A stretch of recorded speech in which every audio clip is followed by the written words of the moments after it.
Right. So let me start recording this.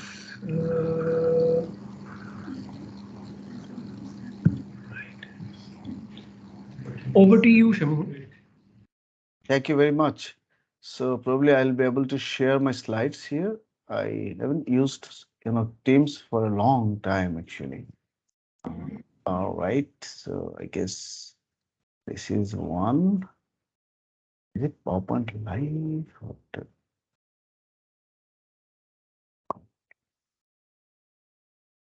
All right. So I think you're able to see the slides. Okay, great. Um, and thank you, Siham, for this opportunity, and thank you, my colleagues, my fellows.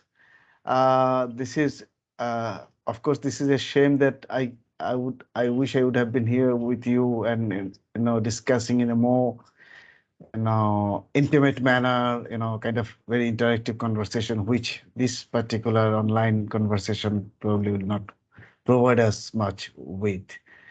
So, and this is basically a very timely, topic, I guess, because most of you will be, heading out for your field work at this moment.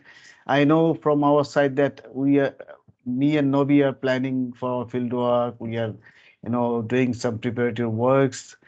So, and at that moment when Siham asked me to do a presentation on fieldwork, ethics of the fieldwork, I thought like this is what I should do. And actually, by preparing this lecture for you and for me, it's a learning experience for me as well. I have learned a lot, and I actually found a lot of the explanation of my previous fieldwork, which I was not able to explain previously. So the topic is ethics in the fieldwork. Now, well, ethics is something that we are familiar with uh, in uh, in terms of our ethical review, ethical clearance application, which we are all, probably undergoing. And university ethics basically, what university ethics does, university. Should I make it a full view? I guess. Are you able to see the full slide here? Yes, Comes we with. Okay. So maybe I'll change the layout. Okay. So, okay. So, what happened that university ethics protocol are, giving you a preempt and cautionary advice.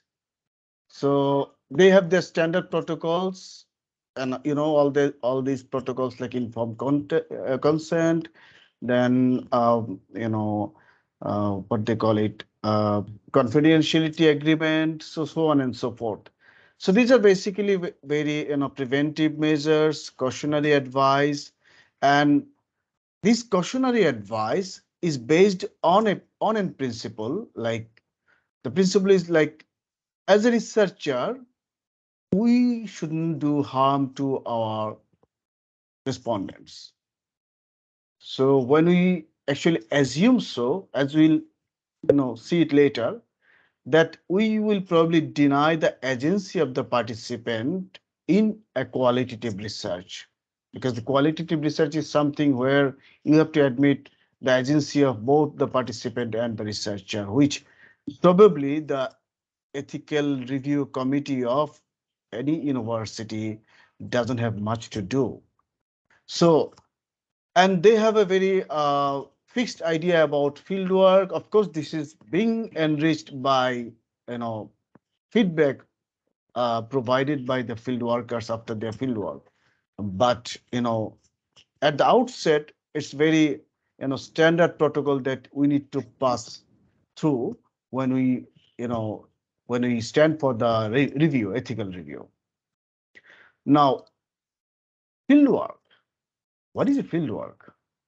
So when we do field work, particularly uh, with the advice instructions we are given, uh, from the review committee, ethical review committee, what you should do, what you should not do. Do you have proper permission? Do you have clearance? Do you have the form signed? So on and so forth. So you go to the field work and find it a completely different situation. You never know, because I'm just quoting some of the, some of the very interesting quotables by many researchers in the world about fieldwork. And they say that fieldwork is an exercise in communications, trust, and uh, I guess timing, and hence often a precarious experience requiring emotional intelligence. So it's a precarious experience, they say it. So I mean, precarious meaning uh, you are not as powerful as a researcher when you are at your desk. When you are in the field, you are with different agencies, and that requires this communication process requires kind of a very integrative emotional intelligence on your behalf. And they say that our understanding of ourselves as researchers changes as we move between home and the field in unpredictable ways. As I said, when you are on your desk, so you're designed something in a way which you might find completely different when you are in the field.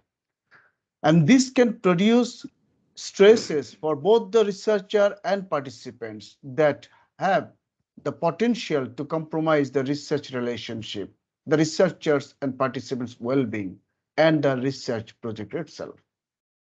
So it has a very longer and lasting impact on your research and the relationship between researcher and participants. And of course, it can influence your research objective, research output, so on and so forth. So it's really, really very impactful thing when you are in the field. Ethical and moral dilemmas are an unavoidable consequence or an occupational hazard of fieldwork. So this is more of a direct comment, like an occupational hazard, they say. So why occupational hazard? Because official guidelines and ethical codes of practice are insufficient to allow the researcher to navigate through the continually evolving course and context of a research in a way that is morally responsive to the participant who is ensuring the integrity of the research. So it's continuously evolving. When you are in the field, the way you imagine the field and the field itself is more often is different. So now you are dealing a different situation that you imagined before. So of course the moral practice and norms will differ from what you have is assumed before. So in practice, however, remaining completely objective while in the field can be extremely difficult. As we promised before with the ethical review committee that will be objective, will be neutral. And this comment actually I got it from a research with Bosnian Muslims and Bosnian Serbs. So, and that researcher was promised to have a kind of very objective and neutral stand between Muslims and Serbs. But at the end of his research, when he was in the field, he found it extremely difficult to, to take a middle position because of the, reception of communities are different. And they said that sometimes one reason is that it might be easier to gain access to one side than to the other. So he had, better access to with the Muslims than to the Serbs. So he got more information from the Muslim side. So this is something that he didn't plan before. So when he was initializing his research, he thought like it would be objective. I'll get this information from Muslims and get this information from Serbs, and it will be equal. But in the field, found it completely different. So Now, what are the questions that we need to consider when we are in the field? Now, how can I get the most out of the process of applying for the university ethics approval? Can the ethics application questions be interpreted in broader ways to help me be prepared for unexpected ethical dilemmas? So, as we went through the review process, so the university institutional review process in most cases are not quite ready for the unexpected field outcomes.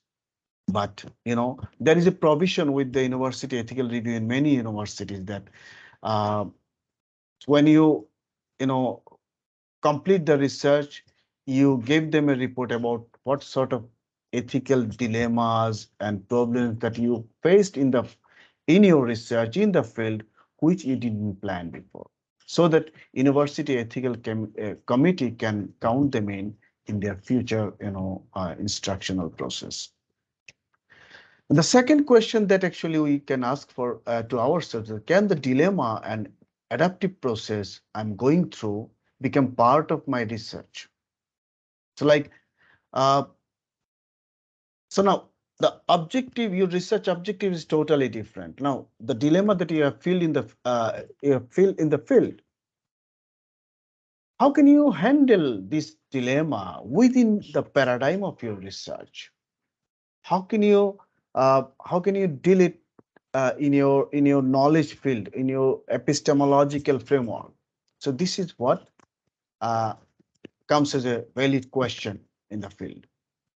If the ethical issues I need to deal with lead to changes in my methodology, what will be the implications be for analysis and write-up? Sometimes it happens, like a particular method doesn't work because it raises ethical concerns. So you have to kind of reshape the method in a different way. Probably you plan for FGD, but in the field you found that uh, with FGD some privacy issues raised, so you may proceed with more in-depth interviews. Now, it was not planned before. FGD has certain objectives which probably will not be met when you do in-depth interviews. So how can you handle these changes in methodology when it raises ethical concerns in the field?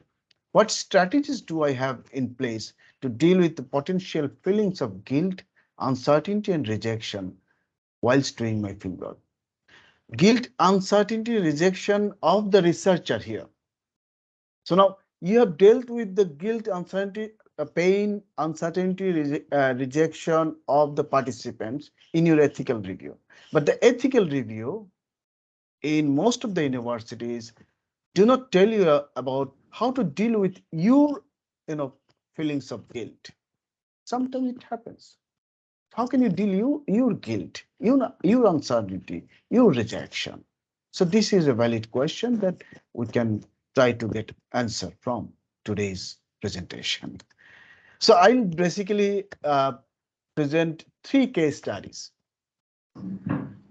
of three different researches which raised very important ethical concerns, and they tried to find solution for the concerns. One was done in Brazil. It was a research where the participants of the research are uh, poor farmers, and they were participants in a government program. That program was promoting cash crops for small farmers.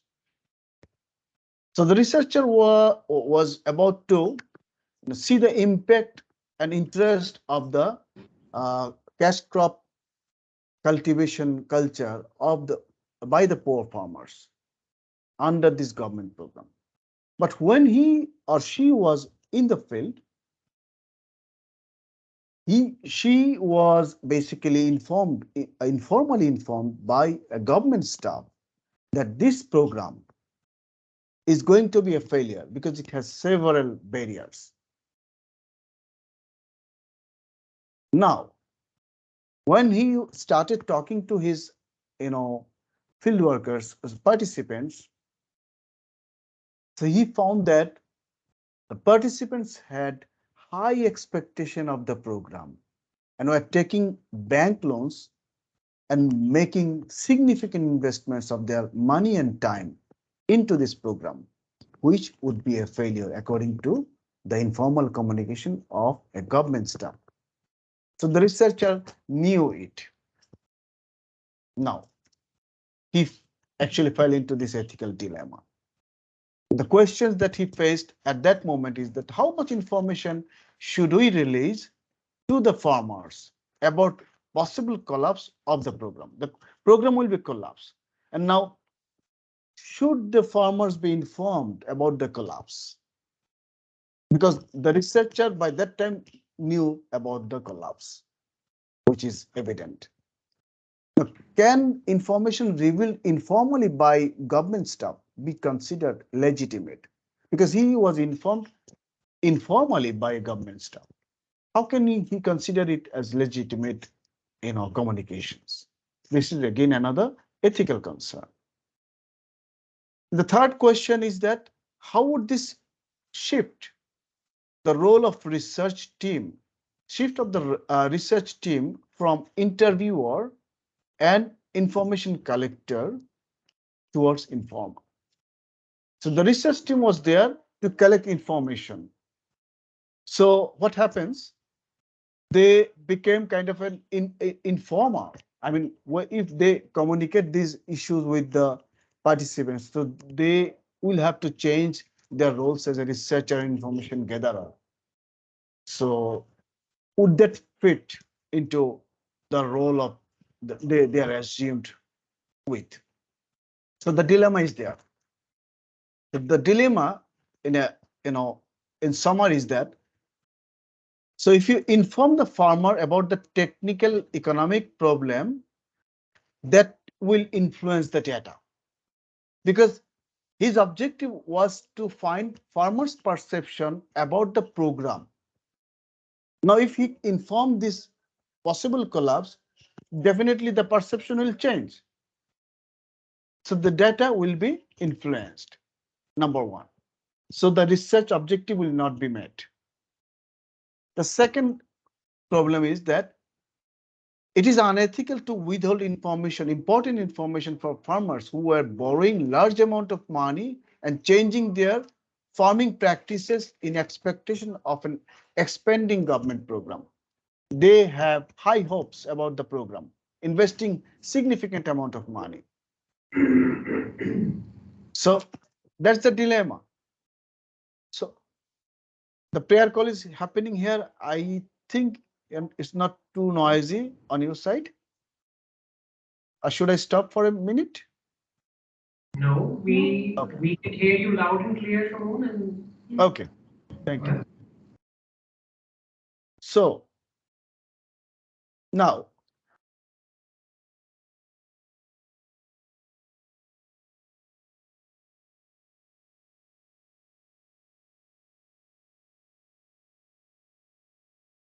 so the second case study I'm going to talk about is a research on the experience of older people who lived in chronic conflict since World War II.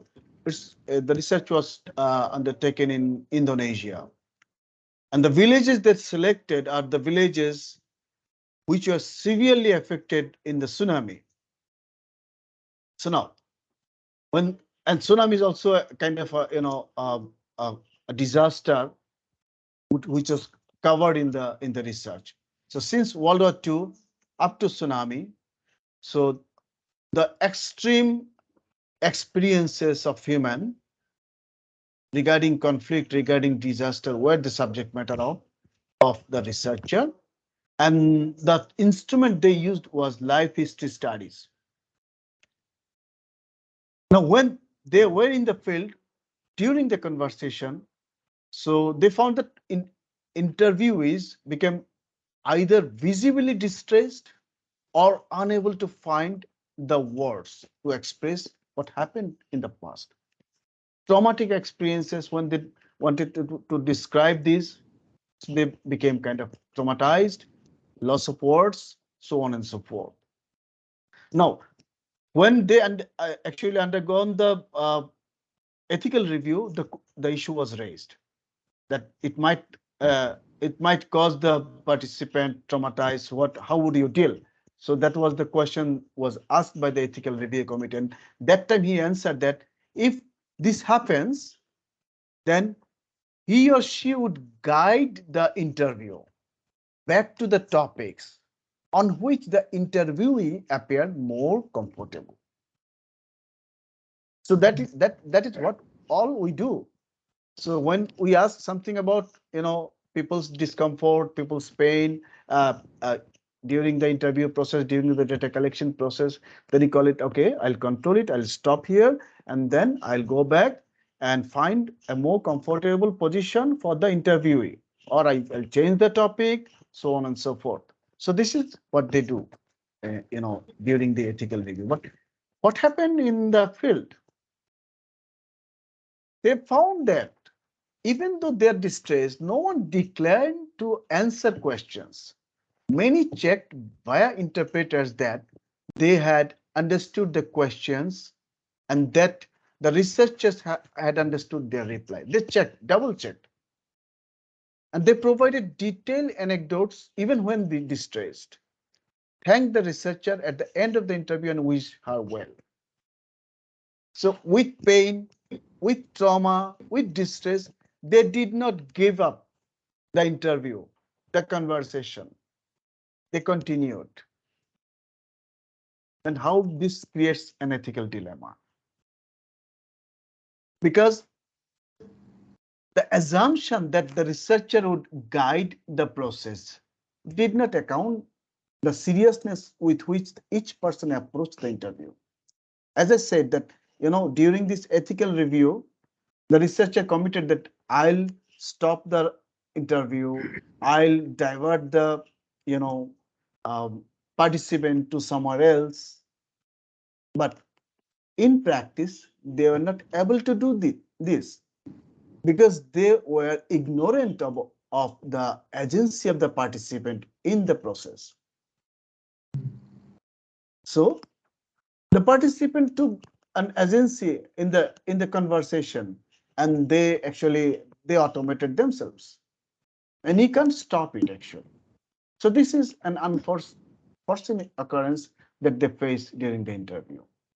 Now, third case study was from Bangladesh, and this is a research on in an urban slum which explores the forms of everyday resistance in the slum, power and resistance, how slum dwellers deal with the oppressive experience that they have and uh, the gain that they wanted, so on and so forth.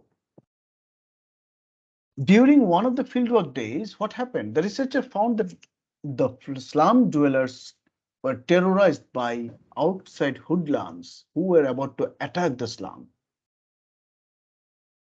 So now what happens? The dilemma is the researcher was in a position that using his social influence, he can restore peace in the slum. He can drive the hoodlums away from the slum. Now, if the researcher does that, what happens? This would compromise data because this support will influence their spontaneous reactions, which would otherwise be a resistance. This is what he was intended to, research on. Now, if he influences the entire process, then probably the slum will be peaceful. People will face no violence, but at the same times, he'll not be able to see the power practice, the forms of power and negotiation in the slum dwellers. And if he doesn't do that, then there is a risk that the violence will take place in the slum. Some people will injure, and might cause loss of lives in the slum. So this is a dilemma again we face in another research.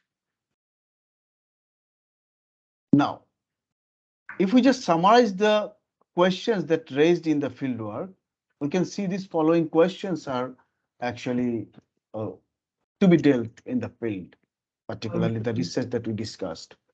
Moon, before you go on, could you just repeat the second case study and the ethical dilemma? My apologies. Okay, I've just, sure, sure. This one, right?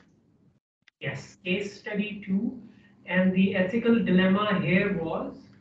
Okay. The case study basically is, the researcher committed in his ethical review that if something painful, traumatic happens with my informant, then I'll stop the, you know, uh, interview process and I'll guide them to a more comfortable situation. So he Right. thought his agency is the only agency during this interview. We all think that.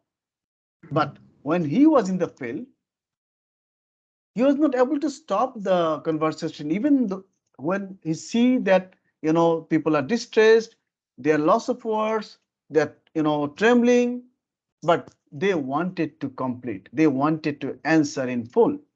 They make sure that everything has been understood by the researcher, everything has been properly interpreted by the interpreter. So now the problem here is that denying the agency of the participant is something that happens here. Noted. So right, so now when we do survey, in survey, I mean quantitative survey, it's a straightforward method. We can just we have questionnaire, we just go to the participant, we just fill out the questionnaire. But when you are in a qualitative research paradigm and you are with most possibly unstructured interviews, so the agency of the participant is as equal as the agency of the researcher.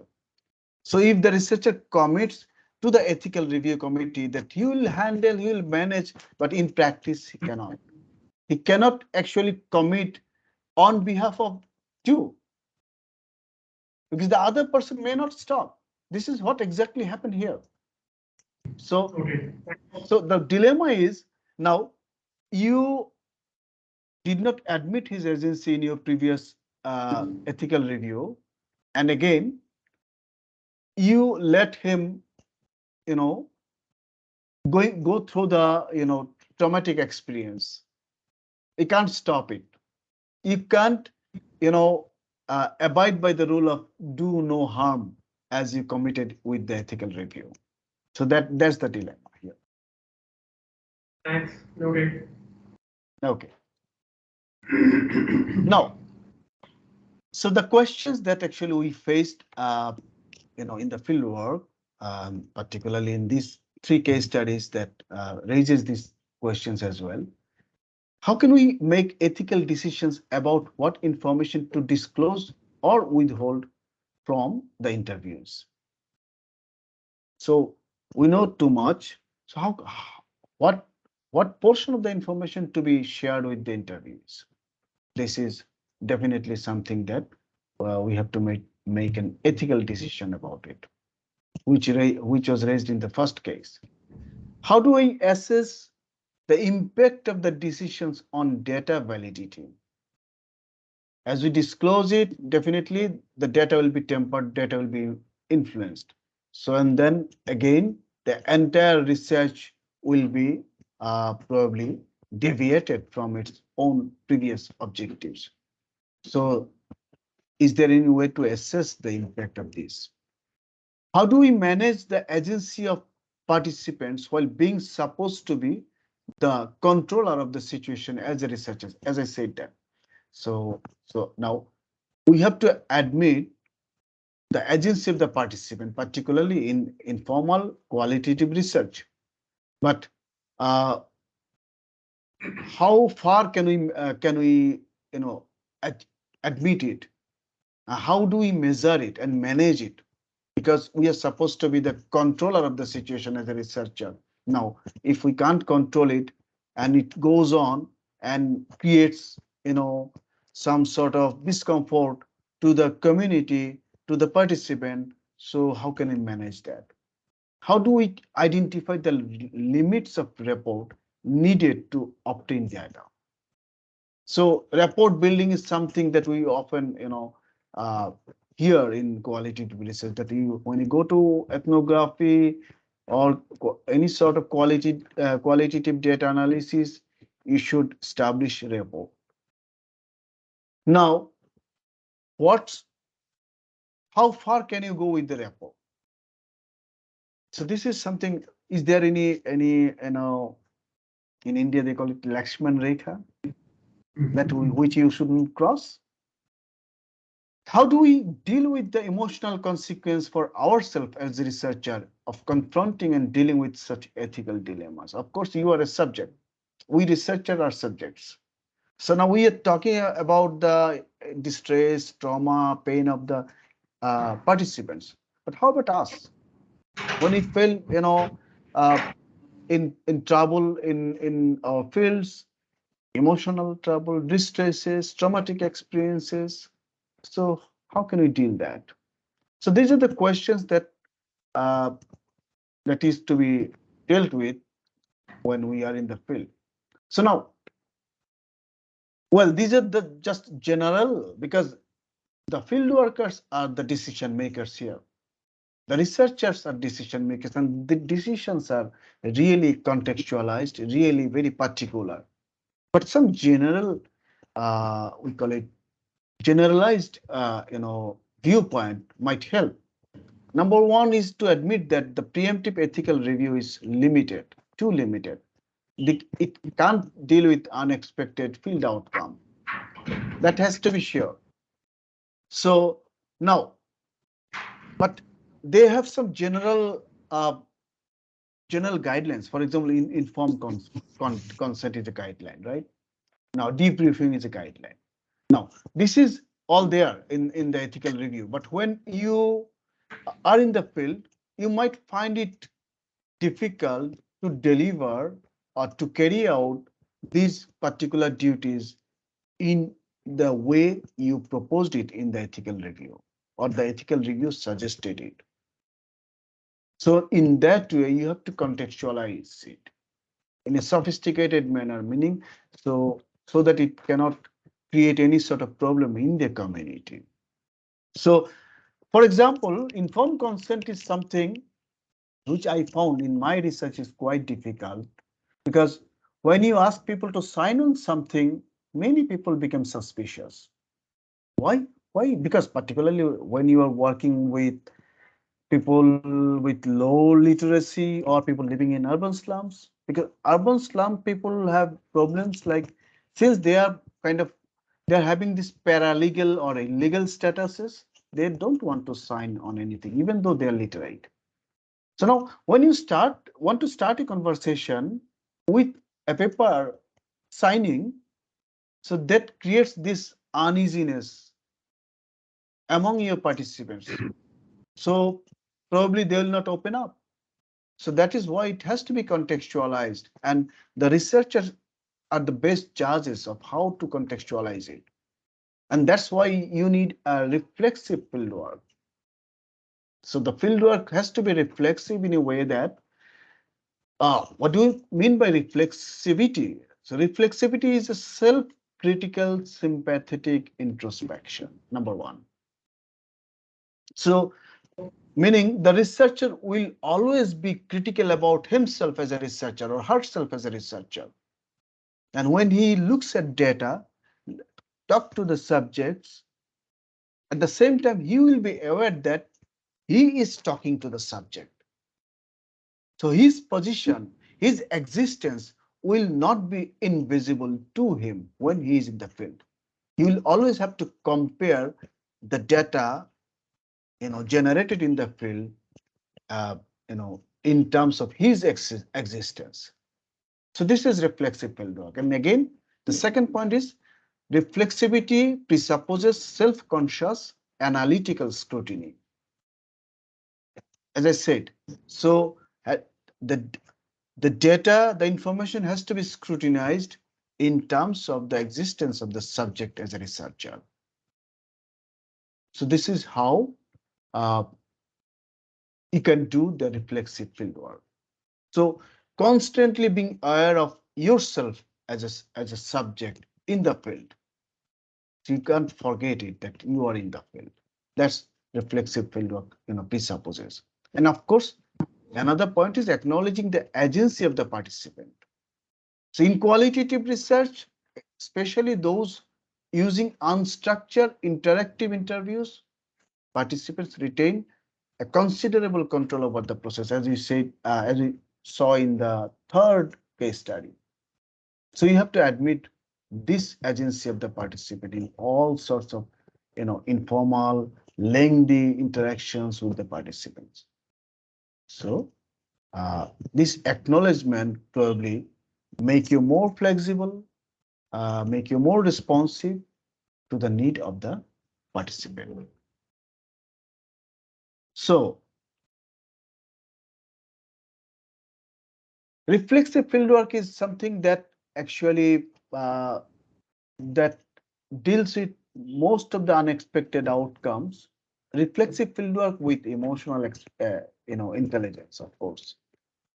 So this is something with which we can deal with, all sorts of unexpected outcomes during the film. And I'm going to end my speech with the quotation from Amatucci when he says that, "Am I a researcher now, collecting my data, answering my questions? How dare I assume control of the process? It is the data that collects me, possesses me, inscribes me onto me the stories that it wishes me to tell." So thank you very much. So I'm open to questions and feedback on my presentation. Thank you. Thanks, Ramon. Extremely informative. Thank you very much. You've highlighted some of the very important key fieldwork related dilemmas, and thank you very much. So, any questions, any things that because you're all getting ready, some are already in the field, and there's always a little bit of a disconnect in what we write on the paper and what we experience in the field. So it would be good to raise any queries or questions. Yeah, this session reminds me of I'm being practicing like a clinical setting. So I have two scenario in my head now. So first one, it was in 2011. I was seeing my client, the child, and I was asked to do research on him.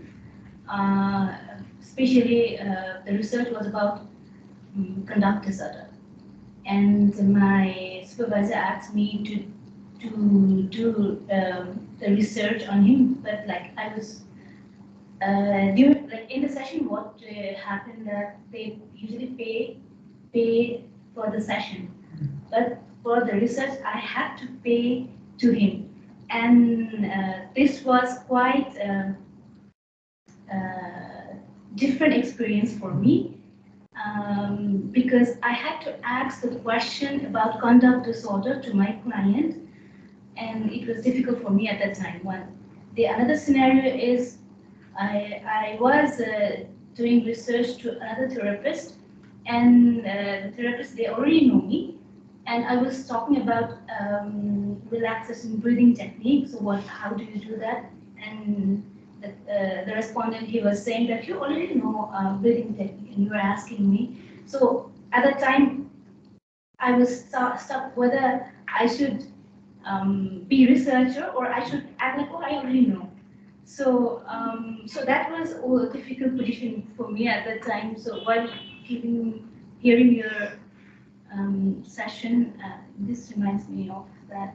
So how do we deal with this being a clinician and also a researcher? Uh, Thank you very much. I guess the first case that you raised is a tricky one. Uh, when you took the research with the boy also got the treatment from you, right? Yes. In the same session? No. It's a different session.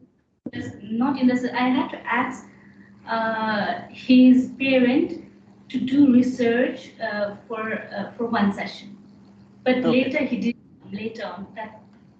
Yeah, later on that was it was like in 2011, and I don't know about like research and anything, so it was difficult for me at the time.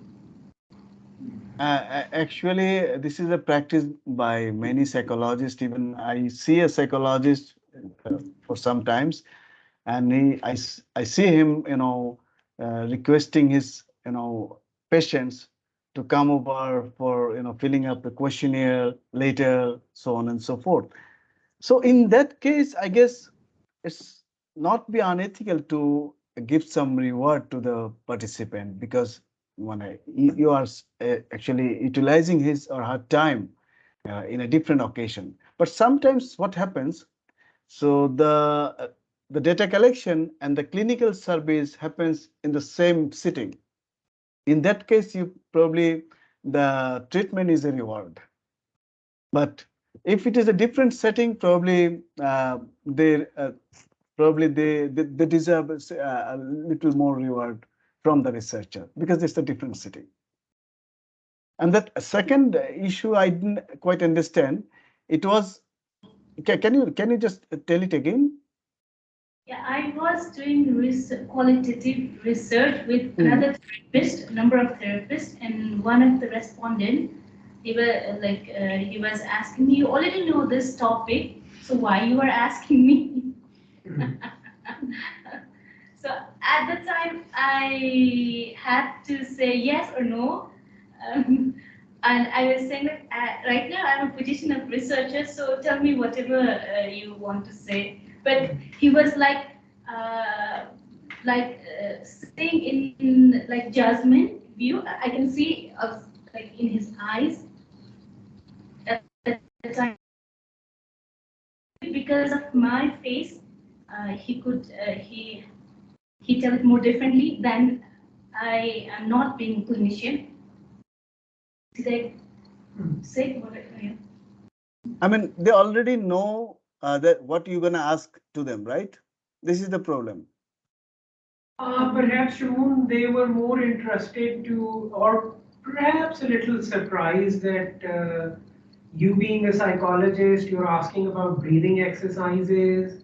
So why do you ask me whilst you already know this yourself? Oh, I see. Okay. And maybe knowing the research participants is here is the issue. For instance, Dr. Siham is my research participant, and I am doing something with him, and I think that is the very dilemma. Right, right, Yes. right.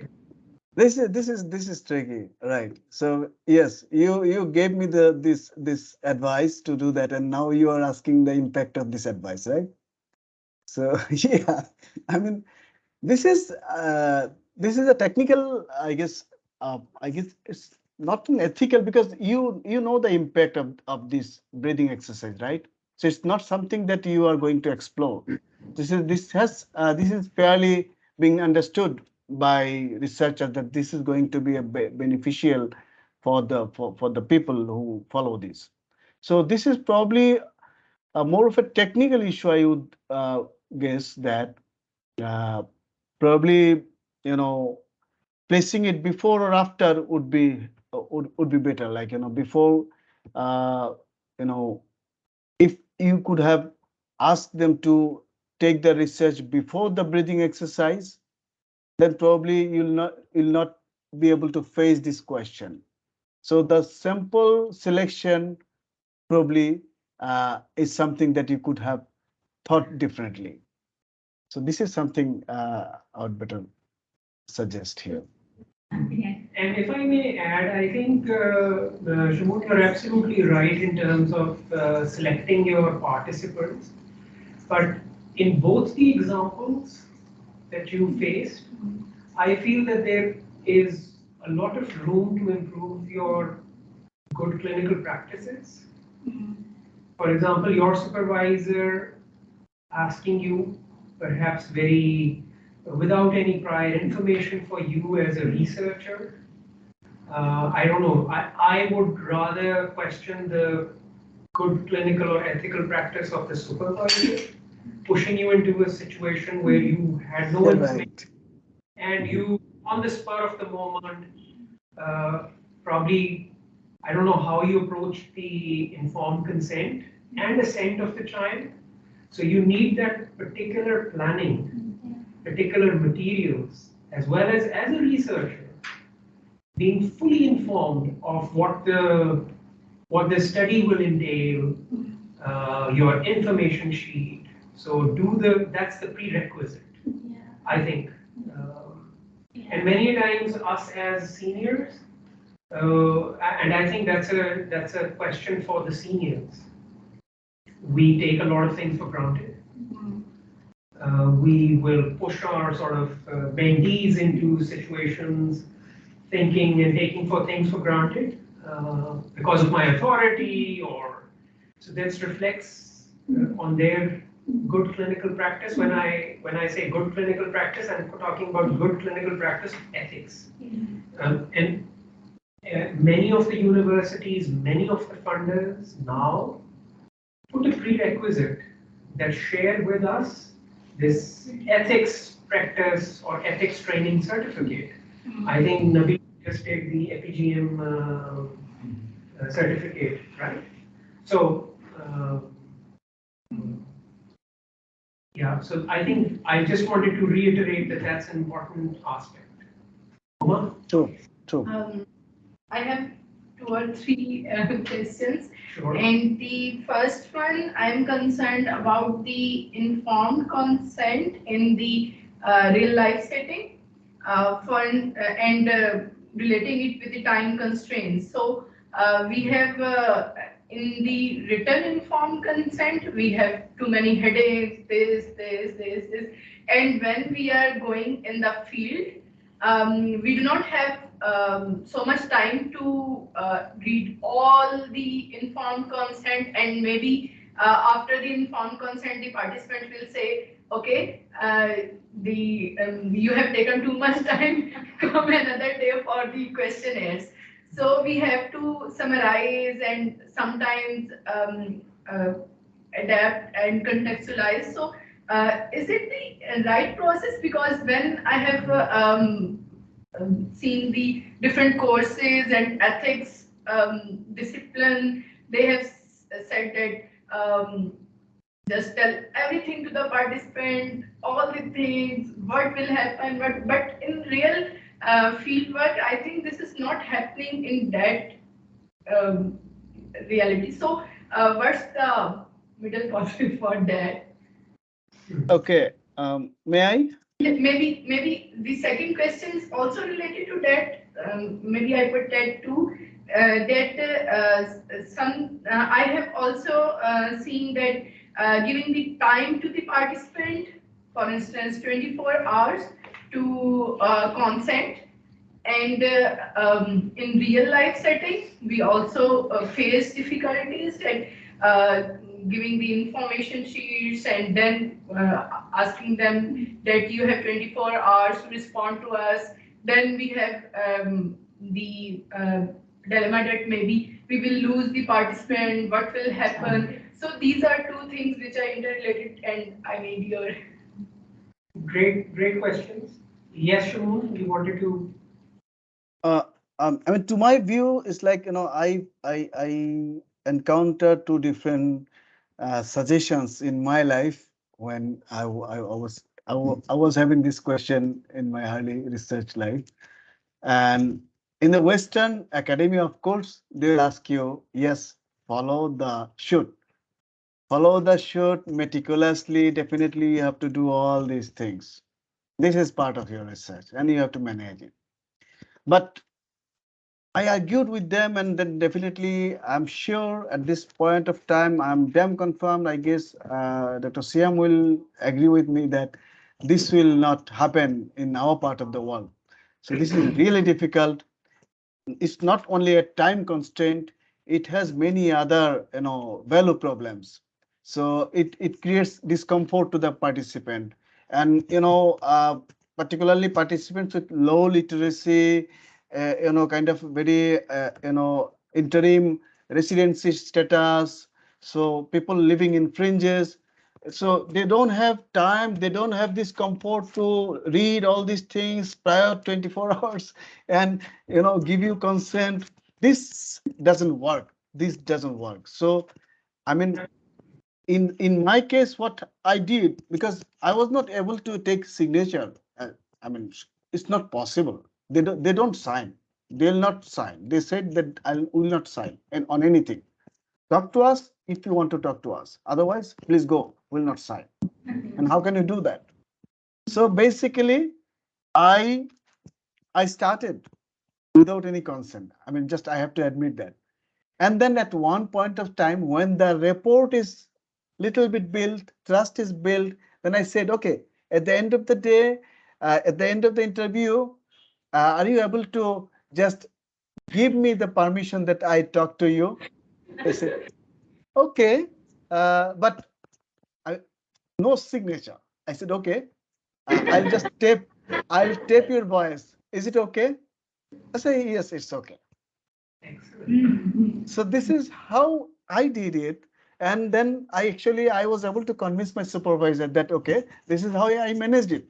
I can't do it anyway because of the setting, and I described the setting to them.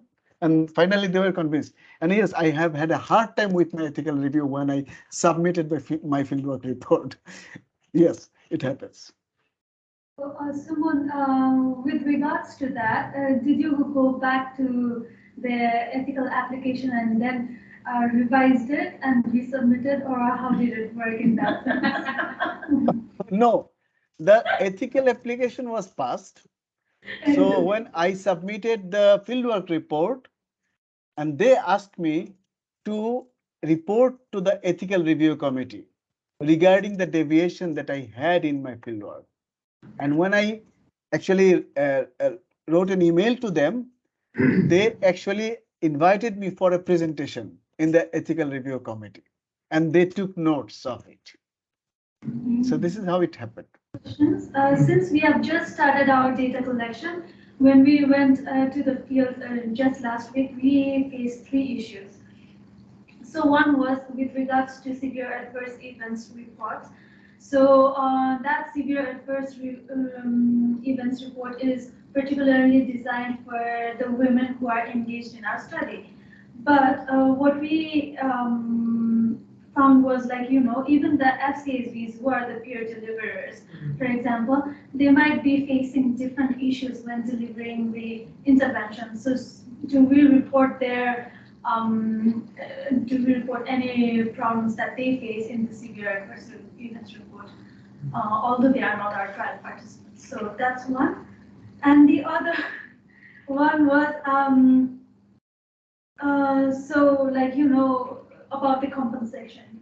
So it really caught my mind, the last point that you mentioned about agency of the respondent. So, like, I'm just reflecting my position. So me as a researcher, I'm determining the time that they would spend in the field and then determining their compensation, where in actual they might have to travel 1 hour to reach to the participant's house, and then 1 hour for the session and the other one to get back. So maybe the compensation that we had determined earlier when we wrote the protocol might not justify it. So, like, that's one of the problems that we have faced. And, like, how do we respect their agency and then, like, tweak around our protocol in terms of that? And the other one is, hold on. Yeah, so it's, I mean, CIDT is not just, it's not a screening tool, but then a case identification tool. And so when we train the FCSVs, we train them in such a way that go out to the field and read their story. And if you find anyone with similar symptoms, then you take the symptoms according to what they say. But then what actually happened was the woman, they would not share their symptoms, but then the essays, we could actually see them depicting that symptoms. So whose judgment do we use in the field? So do we trust our research participants, or do we also use our judgment? So those are the three issues. Okay. Thank you very much. These are very, very interesting questions. Starting with the last question, you volunteers can identify the the the symptoms of depression, right? Which which are not reported by the participants. So now, what is the cause of the participants not reporting these? They don't want to be exposed. Is there any privacy issue? Because in that case, uh, we have to actually honor the privacy.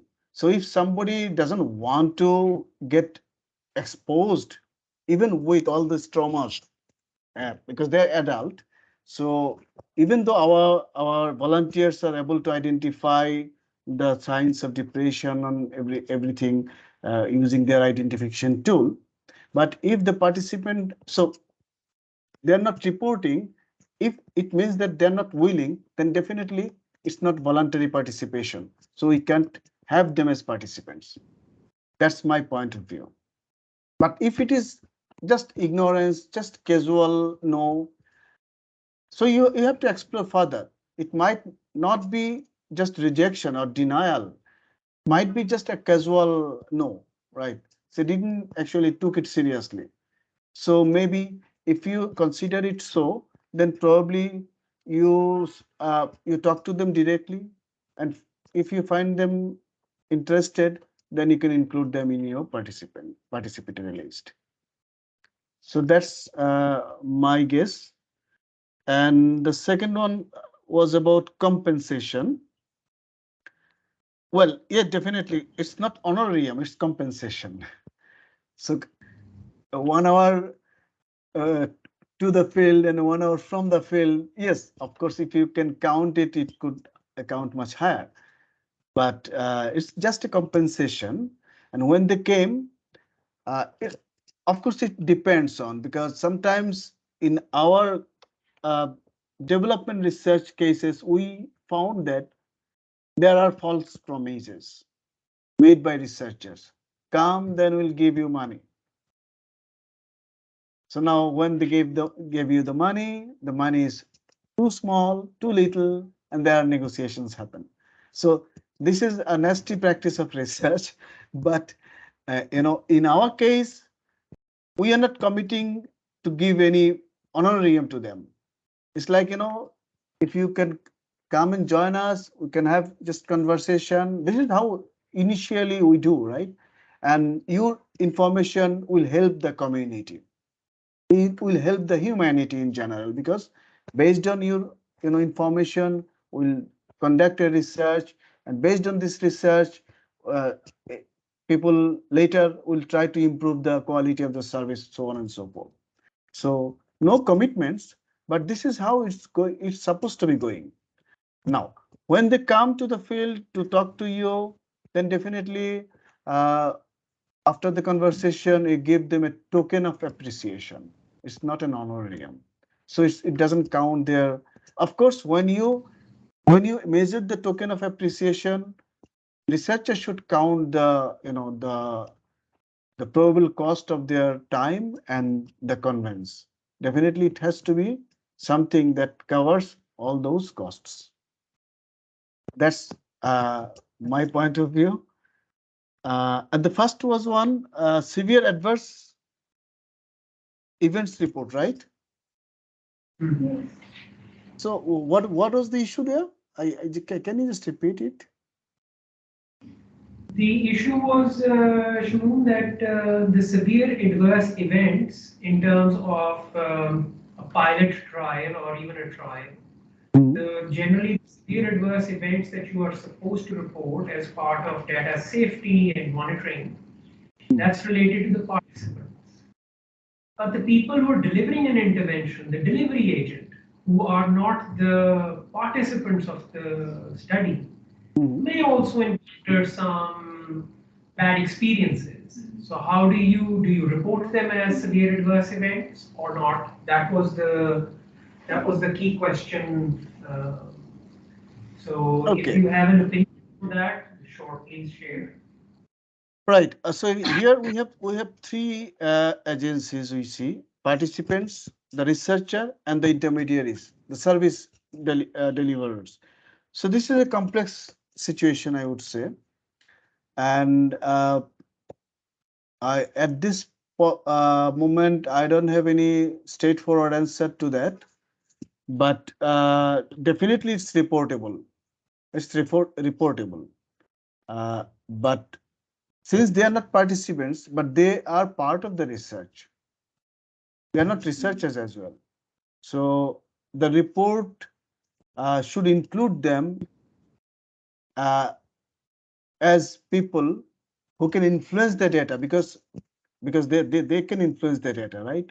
So that is why you should report them. And how can you report them is altogether a different format. I guess Dr. Siam would tell more about the format. You're absolutely right, Shumun, that this is, for example, whenever we put up our proposals and when we practice implementing that study. So any untoward or any difficult situations that the peer or FCHDs in your case, lady health workers in our case, peers in our case. So that's a matter of the supervisors to pick up. So, and ensure that they have that conducive environment where they can say out that I faced a difficult situation while sitting at the home of a participant and I feel insecure. Because safety of our study team, that's also that's the responsibility of the team, as well as the assessors. So you should have, and we generally write up exactly the way Shumon is saying. There's a participant. Any issues with the participant, how will you refer, support, report? Yeah. How do you protect and ensure security of your delivery agents? As well as your our proposals, the proposals that we write have these three very specific paragraphs. And University of Liverpool ethics also like to see these. If there's a therapist involved, how do you ensure and protect the therapist? If there's an assessor involved, how do you ensure that the assessment team is also protected? And whilst we're on that topic, and Shmoon covered that, the principle of incentive and compensation is that it should become coercion. Yeah. So I should coerce you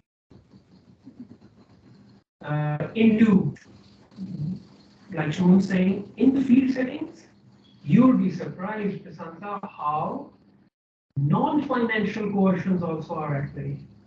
Your authority is at play.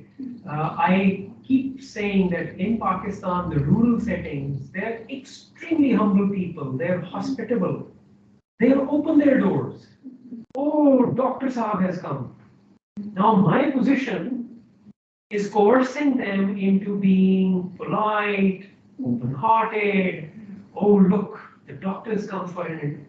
There was a time when I stopped introducing myself as a doctor because I didn't want to influence their behaviors. Yeah. So coercion is the principle of ethics. It can be financial, it can be authority, it can be position. Just to answer your question, Huma, there's no right and wrong. 24 hours in our setup, like Shmoon said, this will never happen. This is not practical for us. It's not practical for us to narrate the whole thing. What we do is we send a pump primer. I use the word pump primer. We use our lady health workers to go and introduce the study. Oh, there's a team, they're looking into depression, they'll come, there's training, there is some preamble. And then our assessor goes there, who's trained, also offers, can I read this? No, okay, I'll summarize what we're doing. Do you have any questions? So I think it's a staggered approach and way more than 24 hours. That's what we've done. And I see Najia always picking this up because perhaps she was posed this question. So no, we don't give 24 hours, but we have a head start. Use the lady health workers, spread the word in the community. There's a team so that people are primed, or we don't want this, so they'll refuse it on that stage. So it's an approach like Shimon did. They said, I will not sign, talk to me. I will not sign. And at the end, when they thought that, okay, this was worthwhile, this is nothing insecure or we won't get exposed, okay, record my voice. I'm agreeing for this, all of this to be included as data. So, yeah. So, just my concern really to this point is if we have a panel where is some very ethical background person is there. Anna's name comes in my mind when I think of it. Yeah. Anna did her PhD in ethics. Yes. Then how to defend it, and the and other question related to this ethical dilemma is that we have also seen saying that sharing the results with the participants. How much important is this? Is this only sharing the results of the questionnaires which we have administered, just giving them, reporting them that your scores are these, or sharing the whole research results? And if sharing the whole research results, how this is for the trial or for the for some of the quantitative ones when you are saying the scores at baseline was this and the endpoint was this, how this is implicated on the qualitative researches. So this is right. I'll try and approach this, and then I'll invite Shmoon's inputs as well, and all of you can also input. There are two main things, Huma. One is that being aware of some ethical principles, yeah, and being benevolent, so doing no harm. That's a principle. So in all your engagement, keep questioning that. Many a times, the dilemmas that Shmoon pointed out, there's no straightforward right or wrong answer. It's the principles that will guide your approach, right? So like I tried to sort of give you the vocabulary, one should know the terms. So coercion is one of the areas where you can bully somebody into so-called informed consent, yeah? So coercion, benevolence, protecting the identity, so being anonymous, confidentiality. I have a huge issue, and it's contradictory practice. We say that you can withdraw consent at any time without telling us reason. Yeah. And yesterday, or day before yesterday in the RNG, there was debate of noting down the reasons of withdrawing. Yes. Hello, did we not say? And when we say we tell people that you can withdraw, just let us know when we're withdrawing. I'll get scared, oh my lord, am I going to be penalized? I don't want to tell you why I'm withdrawing, because perhaps I don't like you. Yeah, so I don't like to be interviewed like this. But, do you understand what? Yes. So there's no right and wrong. At times, your principles should be very clear, and you should be a questioning person, not only as an academic, but as a human being. what is perhaps, it's a sensibility issue, I think, moreover. And you should keep reading around it, pick up dilemmas. And I'm glad, Shamoon, you picked up and you insisted that go beyond the consent forms and ethical applications, get into the field and see what are the kinds of scenarios that can create judgment calls. So I think knowing the principles, there's no right and wrong. Know the terms, understand the basic sort of principles at play in terms of ethics. Uh, so please come in, Shamoon, and I'm also Yeah. mindful of the time. We've taken more than what we requested you to contribute to. Okay, So okay, we, absolutely. I'll conclude my words with simple, just reminding of this famous ethical debate between thinkers. Like, the ethical review that we are facing today is based on the principles of Immanuel Kant. So he's a German philosopher who is basically very objective, neutral, very enlightened. Is a product of enlightenment, right? So now, in that case, so for him there are universal to dos, universal not to dos. But when it comes in practice, we can find that there are not many universals to do and not to do. So the practice is ethical practice is formed within the paradigm of the ideas of Immanuel Kant. But in practice, what we do, we actually follow another norm called utilitarianism. So it's the principles of utility. So the principle is maximum benefit to the maximum people. So that's the basic ethical principle that we follow in our lives actually, right? This is how democracy runs. Democracy cannot ensure everybody's benefit, right? They can ensure majority's benefit. So this is how ethics should run as well. But when academia design it, they design it following Kant's principle. If it works somewhere out there, fine. But if it doesn't work, no problem. So we can always, argue back that okay, it didn't work. So we followed this utilitarian mode, using our own judgment, try to ensure maximum benefit to the maximum people involved there. So that should be our, point of conclusion when we have something to argue back to the ethical review committee as we go back from our field work. excellent. Thank you, Shamoon. Thank you. Thank you Thank you very very much. much.